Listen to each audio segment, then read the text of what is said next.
Hello, I'm going to tell you a little bit about my new book that's coming out.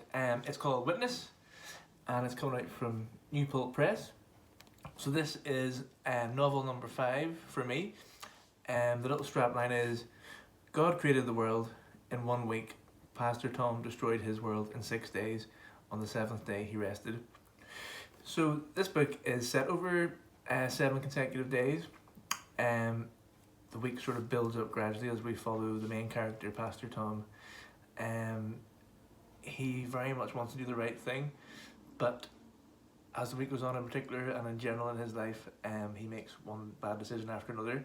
The narrative flicks between that and from the last day of the week, whenever I suppose, quite frankly, things go pear-shaped. And so half the book's sort of leading up to that, and then up to this climax that happens over the week. So I'm just going to read a little bit from it, just the first chapter I think. So it's out now on paperback and ebook. And it's very much, I suppose, I've often avoided talking too much about the Troubles, and it can be the elephant in the room. So I would say this is very much a kind of post-Troubles book. It's dealing with characters who grew up in the Troubles or some sort of more aging paramilitaries who were involved, and what they're doing now and how they're dealing with the past. I suppose that's what I was interested in, really. So chapter 1, day 6, Friday, 8:23 p.m. The black Audi rolled noiselessly to a stop. Silence. The road outside the car was quiet and still, as if standing poised, without knowing just what for. The surrounding countryside appeared bereft of wildlife. Perhaps it was too cold even for the foxes and vermin. On this part of the Creek Antlet Hills, there were no streetlights, and the winter's evening was already solid black. It surely was bitterly cold, for the moon was hiding too. The driver had switched the engine and lights off, further up the hill, and the car had rolled lazily to a halt a few metres up from the house. It was now parked next to an old farm stone wall, consisting of jagged rocks placed one upon another. On the ground, a puddle lay in a pothole beside the front tyres. A residue of oil had left a pattern like a dirty rainbow inside of it. There was at last a sound as the wind roared down the hill and tried squeezing its way through the edges of the car windows. It hit the car like a breaking ocean wave. Either side of the property and across the other side of the road were empty fields.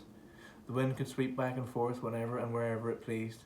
It ripped a poster from an electric pole from the election earlier in the week and blew it all around the road.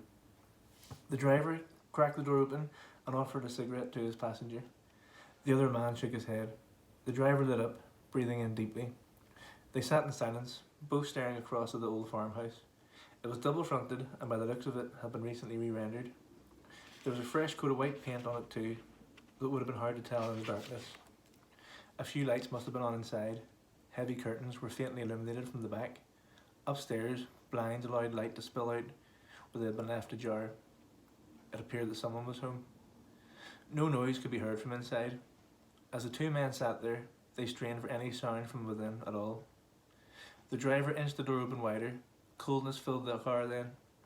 There was only a trickle of noise from distant traffic and a far-off bleat and mew from the cattle in a nearby field.